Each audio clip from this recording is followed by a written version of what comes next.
You've survived another week, and man, what a week it's been. This week, I got a short letter to the white man from his friend and brother from another mother, Kenn Blanchard. Blackmanwithagun.com, Kenn Blanchard's Pro Gun Podcast. Hey, that was a hell of an opening, huh? Yeah, we changed it up for this special announcement, this special podcast episode. Before I get started, though, I want to shine a little love to my favorite people in Missouri. Since 2014, I have been a member of the Crossbreed holster family. If you carry concealed, get a holster that supports not only your firearm, but your freedom, the faith, and this brother with a try-it-free lifetime guarantee. Crossbreedholsters.com. Crossbreedholsters.com. And I got one more advertisement because maybe somebody just might want to support me after this podcast is over. You might be thinking about it. You can go to patreon.com/blackmanwithagun or to blackmanwithagun.com and check out the Buy Me a Coffee pop-up that hits there. All right. Hope you're sitting down because I'm going to pull out my pen and paper and write this letter to you. All right. Dear white man, dear white man, I'm writing to you today because of all that's going on in the nation. I thought you might need to hear a few words of encouragement from your friend and your brother from another mother. You and I have been pretty close since 2007 when I started this podcast in the basement of my house. You've invited me to your home. We've broken bread together. We've laughed, hugged even, smoked cigars. We've shared in this Second Amendment fight. We've been to speeches and I've been a speaker at different events with you. You've heard my sermons in church. You introduced me to your family, to your kids. We've come through a lot of stuff in these last 20 years or so. And some of us have been together even longer than that. We've met maybe at the Second Amendment Foundation annual meeting or the National Rifle Association's meeting across the country, or occasionally you caught me at SHOT Show and we laughed and had some good times. Well, my white brother, the times they are changing. I see your frustration. I hear your anger. I read what you write in your post. I see what you make your memes. Or I notice your absence online or in comments. Well, you know me. I haven't changed. I never run from a fight. And no, I'm talking more about love, as the song says. Nobody's interested in learning it but the teacher, it seems. We got segregation, determination, demonstrations, integration, aggravation, humiliation, and no obligation to our nation. It's a ball of confusion right now. That's what the world is today. Yeah. You got young folks walking around with their heads in the sky and cities aflame in the summertime. And oh, the beat goes on. I think yesterday was the eve of destruction. We're still looking for tax deductions and city inspectors and building collectors, evolution, revolution, gun control, and the sound of soul. They're still shooting rockets to the moon, but kids are still growing up too soon. It's a ball of confusion, baby. And I feel you. I understand where you're coming from. So, my white brother, I'm just here to tell you that I understand, that I'm just giving you a shout out, that I don't blame you for squat. I don't. I know who you are. You've been the same with me since the beginning. Back when I was the lone brother out here, or never was totally alone, but I was pretty much the singleton. I remember how you treated me and my family, and then my friends, and then my club, and then as I grew my own advocacy and activism and grew, and you kept asking me, how can I get more people of color into my group? How can I get more folks like you in my range? And we just continued to push on. I know your heart. I know you're not a racist. I know where you're coming from. And I ain't afraid to tell it. Truth be told, I'll still stand with you. Even though right now some of you got your war face on. Yeah, you do. Let me tell you about anger. There's like 3 types of anger that the psychologists can recognize pretty easy. The first is that hasty and sudden anger, and it's all connected to self-preservation. You think everybody's after you, so you striking out at everybody else. I'm just here to tell you that it's not me. Remember, we've been together for a long time. I know who you are, really. The second is the settled and deliberate anger. It's a reactionary thing. It's to deliberately harm or unfair treatment of others. It's a episodic type of anger. I know that's not you.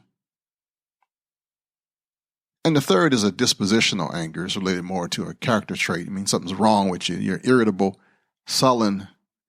There's some stuff wrong. Anger can potentially mobilize psychological resources and boost determination toward correction of wrong behaviors, like the promotion of social justice, communication of negative sentiment, and redress of grievances. It can also facilitate patience. In contrast, anger can be destructive when it does not find its appropriate outlet in expression.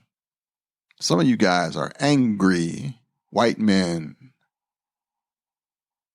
and you're having a hard time navigating the situation. What happens? An angry person loses their objectivity, your empathy, which you had so much of it before, your prudence or your thoughtfulness that you had that you showed me. And sometimes you can get so pissed off you harm yourself. To all my angry white brothers out there, step back and take a breath. One of the things I know about anger is that it can get you out of sorts. It can trigger some other stuff. It can make you rely more on stereotypes and pay less attention to details and more attention to the superficial. And that's what I see in the memes. Anger is unlike any other negative emotion, like sadness or fear. Anger can mess up your analytical thinking. One of the things that I liked about you before was you were smart. Now you're saying stupid stuff. And if it's not you, then it's the guy next to you. I know it's tight, but it's right. Why are you angry? Hey, because there's fear in the air. There's tension everywhere. Unemployment's rising fast. And the band played on. Population's out of hand, suicide, too many bills, hippies moving to the hills. People all over the world are shouting, "End the war," and the band played on. Don't you hear me talking to you? You know one of the greatest motivators in the world? Loss. Nobody likes to lose anything. So what's wrong with America right now? Folks have lost what they used to have.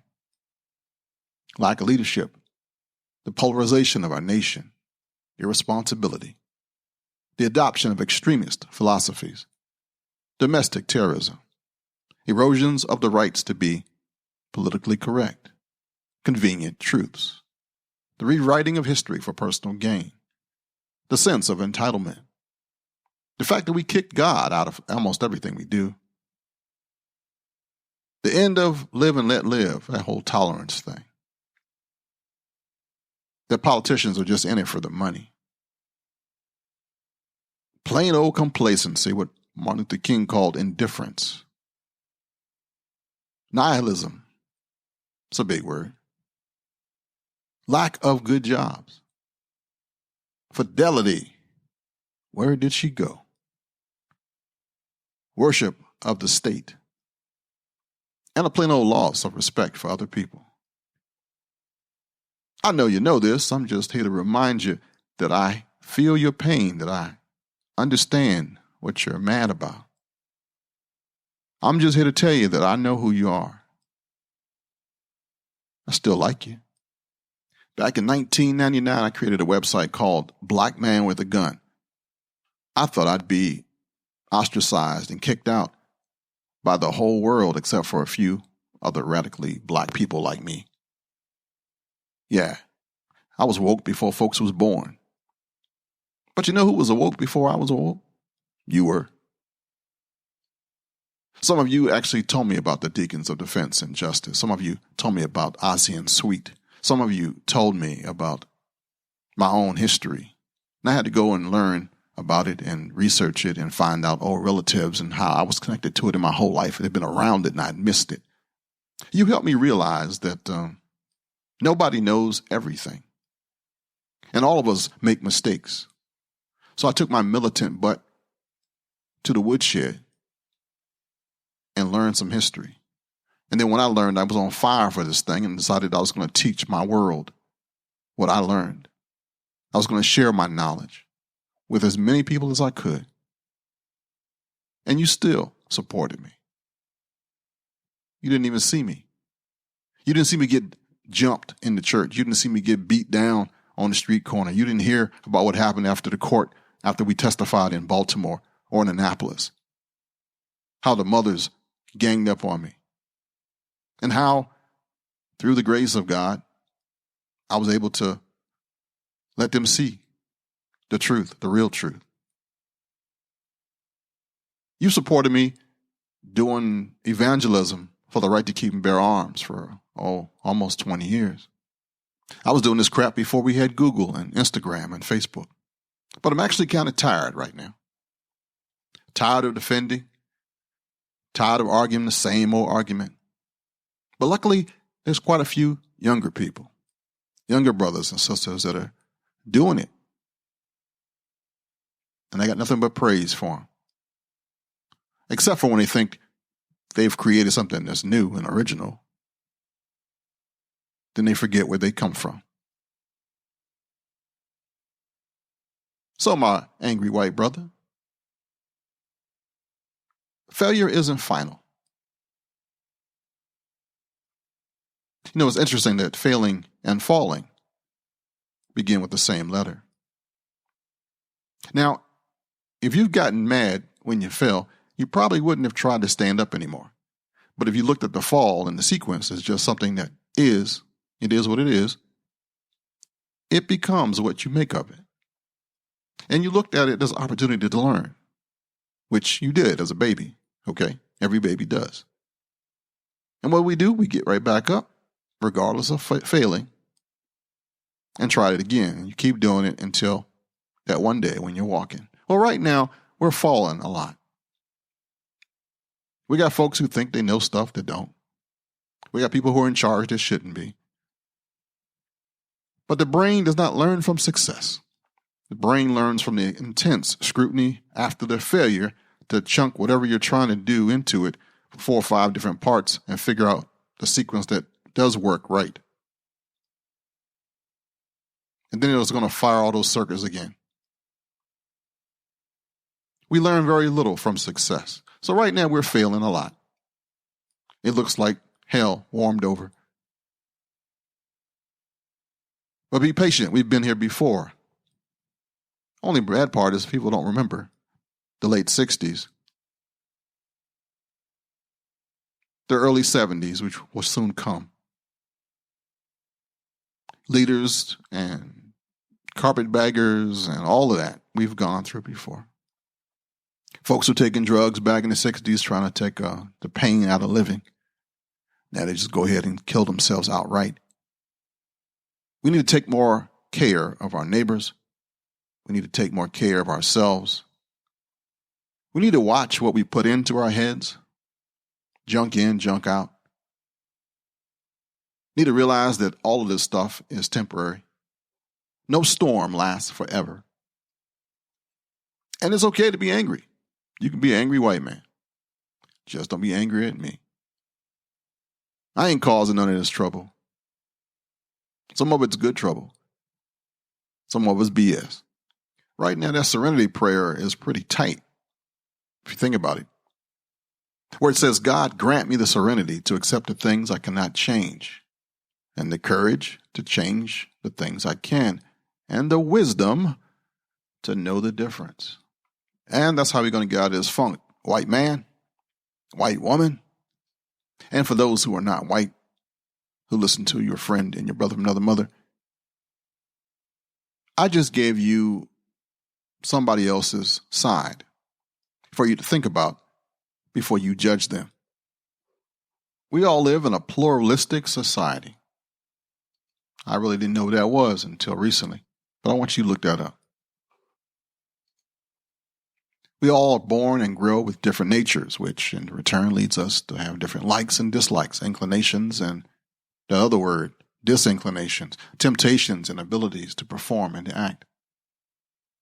I'm asking you today, white or black, brown, yellow, pink, or multicolored, to try to understand somebody else. Avoid blaming people. You must understand that people don't care about you. This isn't because people are mean or hurtful, just because they're always focused on themselves. You don't figure as their priority. In this process, most of the thoughts are self-directed. Everybody's thinking my goals, my problems, my feelings. Yeah, all of us are like that. Mostly, we are all self-centered. But you have to be morally accountable for your actions in this day-to-day life. Keep on understanding that people who appear to be mean or hurtful do not usually do it intentionally, unless they're sociopathic. It should not deviate you from your appropriate conduct. To say everyone is completely selfish is a gross exaggeration that ignores all the kinds of acts of kindness, sacrifice, and love that make this damn world work.